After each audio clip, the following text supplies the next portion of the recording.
Fausse alerte en Belgique. Le journaliste hospitalisé hier soir, juste après son retour de Turquie, ne présente pas les symptômes de la grippe aviaire, annonce faite cet après-midi par les autorités médicales belges, après bien sûr les examens nécessaires. En France, si une telle situation se présentait, qu'est-il prévu dans les hôpitaux? Exemple au CHU de Nancy, Jennifer Alberts.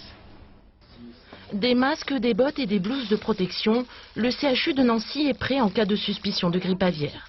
Une protection maximale est évidente, des salles d'examen spéciales sont même prévues. Le patient est tout de suite isolé vers une filière spécifique et il est équipé de protection, tout comme le soignant. Et puis après, on a une procédure effectivement qui consiste à faire un prélèvement à partir d'un kit nasopharyngé qui est envoyé donc à un laboratoire référent national. Il y en a à Lyon et il y en a donc à Paris. Et on attend donc 48 heures, un délai donc de confirmation de cette suspicion. En cas de confirmation, le patient serait alors orienté vers un autre établissement de Nancy, dans un service de maladies infectieuses et tropicales. Les procédures sont donc parfaitement au point.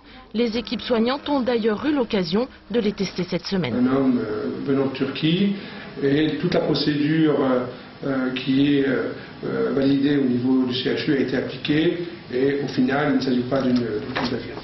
Mais en cas de doute, ne vous précipitez pas aux urgences, contactez le SAMU. La première des choses à faire, effectivement, c'est de contacter le SAMU, c'est-à-dire de faire le 15, qui sera à même de répondre à leurs questions et de les orienter, si besoin est, vers un service référent en cas de nécessité, à partir d'un interrogatoire téléphonique.